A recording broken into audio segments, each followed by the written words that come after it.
નમસ્કાર મિત્રો, સ્વાગત છે આપ સર્વનું તમારી પોતાની યુટ્યુબ ચેનલમાં। આજે આપણે ધોરણ 6 ના હિન્દી વિષયના પાઠ નંબર 2 અનૂઠે ઇન્સાન જેના અભ્યાસ અને સ્વાધ્યાયનું સંપૂર્ણ સોલ્યુશન આપણે આ વિડીયોની અંદર જોશું। આપણી આ ચેનલ પર ધોરણ 6 ના તમામ વિષયના સ્વાધ્યાયના સોલ્યુશનના વિડીયોની લિંક તમને નીચે ડિસ્ક્રિપ્શન બોક્સની અંદર આપેલ છે। जो विद्यार्थी मित्रों तमे अमारा वॉट्सएप ग्रुपनी अंदर जोड़ावा इच्छता होय तो अमारा वॉट्सएप ग्रुपनी लिंक पण तमने नीचे डिस्क्रिप्शन बॉक्स में आपेल छे, जेमां तमे जोड़ाई शकशो अने जेमां तमने धोरण 6 ना तमाम विषयना विडियो सोल्यूशननी लिंक मळी रहेशे। तो चालो आजे आपणे आ विडियोनी अंदर जोशुं धोरण 6 ना हिंदी विषयना अभ्यास अने स्वाध्यायनुं सोल्यूशन। सौप्रथम आपणे तेमां अभ्यासनुं सोल्यूशन जोईए। प्रश्न नंबर 1, निम्नलिखित प्रश्नों के उत्तर दीजिए। नंबर 1, नेपोलियन और उसकी बहन के स्वभाव में क्या अंतर था? तो जवाब आवशे कि नेपोलियन सच बोलने के से डरता नहीं था, उसमें सच्चाई का सामना करने का साहस था। अपने कारण हुए दूसरे की हानि वह सहन नहीं कर सकता था। उसकी बहन का चरित्र इसके विपरीत था, वह डरपोक थी और सच्चाई का सामना नहीं कर सकती थी। वह झूठ बोलकर सच्चाई से बच निकलने में ही अपनी भलाई मानती थी। उसे केवल अपने बचाव की चिंता थी, दूसरों के नुकसान की नहीं। इस प्रकार नेपोलियन और उसकी बहन के स्वभाव में बहुत अंतर था। त्यार पछी नंबर 2, आप नेपोलियन के जगह होते तो क्या करते? नेपोलियन का धक्का लगने से अमरूद बेचने जाने वाली लड़की के अमरूद कीचड़ में गिरकर खराब हो गए थे। अब वह उन्हें बेच नहीं सकती थी। उससे डर था कि अब वह अपनी माँ को क्या जवाब देंगी। नेपोलियन को लगा कि उसके कारण उस गरीब लड़की की हानि हुई है। उसकी हानि को पूरा करना उसने अपना फर्ज समझा। उसने अपनी माँ को सच हकीकत बता दी और उस लड़की को माँ से पूरे पैसे दिलवाए। अगर नेपोलियन की जगह मैं होता तो मैं भी उसी की तरह उस गरीब लड़की का नुकसान न होने देता। नंबर 3, आप अपने जेब खर्च का उपयोग किस प्रकार करते हैं? तो मुझे जेब खर्च के लिए प्रतिदिन 10 रुपये मिलते हैं। मैं सभी पैसे खर्च नहीं करता। हमारे स्कूल के उपहार गृह में चीजें किफ़ायती दरों पर मिलती है, इसीलिए स्कूल में नाश्ता करने के बाद भी मेरे पास कुछ रुपये बच जाते हैं। इन्हें मैं अपने पास बचा कर रखता हूँ। कभी किसी सहपाठी को सहायता की आवश्यकता हो तो मैं इस बचत में से उसकी मदद करता हूँ।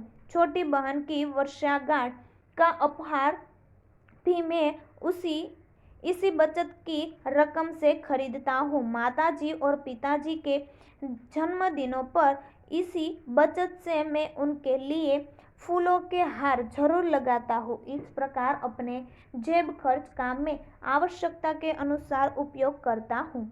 नंबर 4, बापू के बारे में आप क्या जानते हैं? तो जवाब से बापू का पूरा नाम मोहनदास करमचंद गांधी था। लोग इन्हें महात्मा गांधी के नाम से जानते हैं। महात्मा गांधी ने देश की आज़ादी के लिए अंग्रेजों से लंबी लड़ाई लड़ी।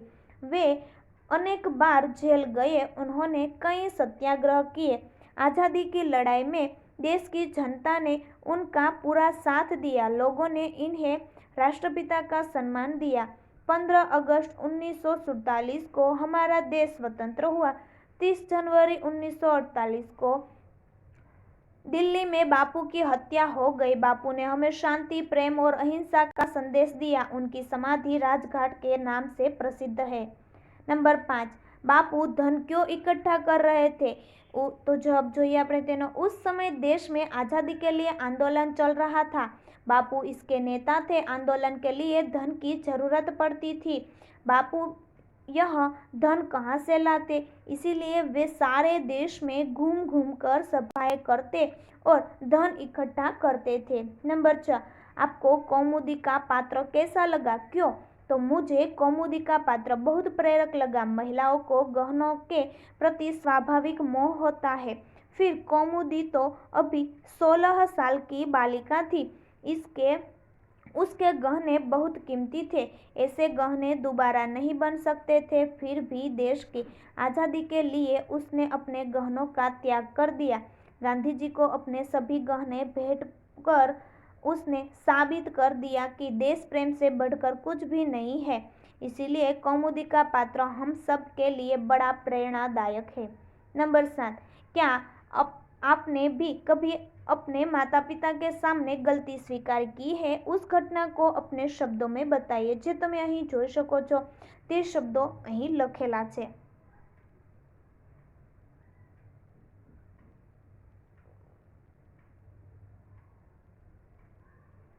ત્યાર પછી આપણે જોઈએ પ્રશ્ન નંબર 2, સંયુક્ત વર્ણ से बने दो शब्द लिखिए। જોઈએ નંબર 1 શુદ્ધ તો બુદ્ધ કુદ્ધ। ત્યાર પછી નંબર 2 વિત કુત્તા છત્તા। नंबर 3 पद्म छद्म सद्म। नंबर 4 विद्वान द्वारा द्वेष। नंबर 5 ब्रह्म ब्रह्मांड ब्राह्मण। प्रश्न नंबर 3, निम्नलिखित विषय पर चर्चा कीजिए। नंबर 1 महात्मा गांधी और देश प्रेम के विषय पर અહીં ચર્ચા की गई है, જે તમે અહીં જોઈ શકો છો।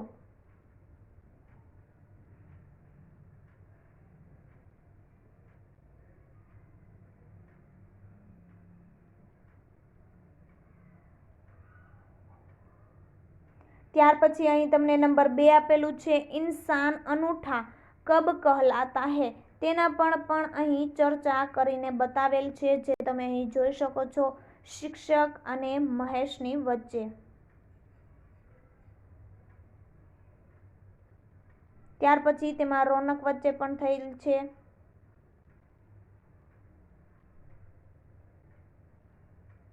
ત્યાર પછી નંબર 3 છે કે तुम अपने देश की सेवा कैसे करोगे, તેના વિશે પણ અહીં ચર્ચા થયેલી છે, જે તમે અહીં જોઈ શકો છો। તેનો જવાબ આપેલો છે અહીં।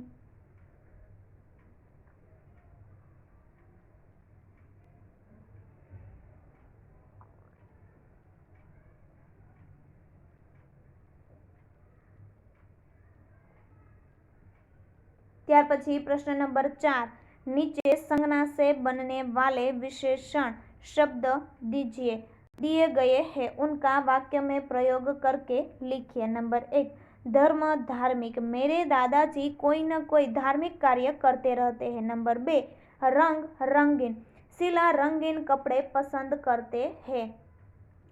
करती है। नंबर 3 लोभ लोभी, लोभी आदमी से कुछ पाने की आशा मत करो। नंबर 4 भारत भारतीय, भारतीय लोग अतिथि प्रिय होते हैं। नंबर 5 चमक चमकीला, सोना चमकीला होता है। नंबर 6 शक्ति शक्तिमान, वह सभी काम करने में शक्तिमान है। नंबर 7 गुण गुणवती, सुरेखा गुणवती बालिका है। नंबर 8 बल बलवान, भीम बहुत बलवान थे। नंबर 9 दया दयावान, आप बड़े दयावान पुरुष है। नंबर 10 दर्शन दर्शनीय, दक्षिण भारत में कई दर्शनीय स्थान है। प्रश्न नंबर 5, उदाहरण के अनुसार लिंग परिवर्तन कीजिए। मेढक मेढकी। नंबर 2 तरुण तरुणी। नंबर 3 कुमार कुमारी। नंबर 4 देव देवी। नंबर 5 हिरण हिरनी। ત્યાર પછી આગળ જોઈએ कुम्हार कुम्हारीन। नंबर 2 नाग नागिन, बाघ बाघीन, धोबी धोबीन, ग्वाला ग्वालीन। ત્યાર પછી આગળ જોઈએ शेर शेरनी, जादूगर जादूगरनी, मास्टर मास्टरनी, डॉक्टर डॉक्टरनी, ऊंट ऊंटनी। ત્યાર પછી प्रश्न नंबर 6, प्रश्न नंबर 5 में जिन शब्दों के लिंग परिवर्तन किए हैं उनका वाक्य में प्रयोग कीजिए। हिरण हिरण दौड़ रहा है, हिरनी हिरनी दौड़ रही है। पुत्र અહીં તમને જે ઉદાહરણ આપેલું છે તેવી રીતના આપણે જોઈએ। नंबर 1 मेढक मेढक टरटरा रहा है, मेढकी मेढक टरटरा रही है। नंबर 2 तरुण तरुण कॉलेज जा रहा है, तरुणी तरुणी कॉलेज जा रही है। नंबर 3 कुमार कुमार खेल रहा है, कुमारी कुमारी खेल रही है। नंबर 4 देव देव मुस्कुरा रहा है, देवी मुस्कुरा रही है। नंबर 5 कुम्हार कुम्हार घड़े बना रहा है, कुम्हारिन कुम्हारिन घड़े बना रही है। नाग नाग फूक फुफकार रहा है। नागिन, तो नागिन फू फुफकार रही है। नंबर 7 बाघ, बाघ गरज रहा है। बाघिन, बाघिन गरज रही है। धोबी, धोबी कपड़े धो रहे हैं। धोबिन, धोबिन कपड़े धो रही है। ग्वाला, ग्वाला दूध ला रहा है। ग्वालिन, ग्वालिन दूध ला रही है। शेर, शेर गरज रहा है। शेरनी, शेरनी गरज रही है। नंबर 11 जादूगर, जादूगर खेल दिखा रहा है। जादूगरनी, जादूगरनी खेल दिखा रही है।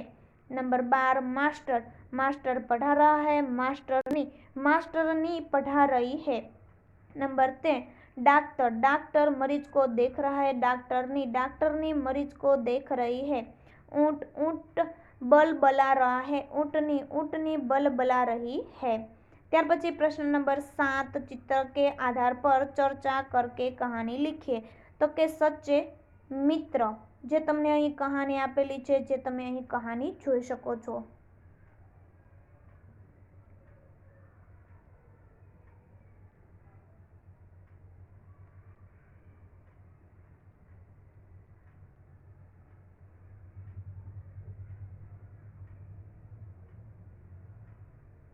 ત્યાર પછી આપણે તેનું સ્વાધ્યાય જોઈએ। પ્રશ્ન નંબર 1 निम्नलिखित प्रश्नों के उत्तर दीजिए। नंबर 1 नेपोलियन की बहन का नाम क्या था? जवाब आवशे नेपोलियन की बहन का नाम इलाइजा था। नंबर 2 नेपोलियन लड़की को अपने घर क्यों ले गया? लड़की के अमरूद खराब हो जाने से उसे नुकसान हुआ था। नेपोलियन माँ से पैसे दिलाकर उसका नुकसान पूरा करवाना चाहता था कि इसीलिए वह लड़की को अपने घर ले गया। नंबर 3 गांधी जी को सोने की चूड़ी देने वाली लड़की का नाम क्या था? गांधी जी को सोने की चूड़ा देने वाली लड़की का नाम कौमुदी था। नंबर 4 गांधी जी ने कौमुदी से क्या कहा? गांधी जी ने कौमुदी से कहा, तुम्हें दोनों चूड़ियाँ देने की जरूरत नहीं है, एक ही चूड़ी लेकर मैं तुम्हें अपने हस्ताक्षर दे दूंगा। नंबर 5 हस्ताक्षर करने के बाद गांधी जी ने क्या लिखा? हस्ताक्षर करने के बाद गांधी जी ने लिखा, तुम्हारे इन आभूषणों की अपेक्षा तुम्हारा त्याग ही सच्चा आभूषण है। प्रश्न नंबर 2 क अपने गांव में घटी कोई आंखों देखी घटना के बारे में लिखिए। जे तमे અહીં જોઈ શકો છો કે તમારા આંખેથી તમે જોયેલી કોઈ ઘટના હોય તે ઘટના અહીં તમારે લખવાની છે।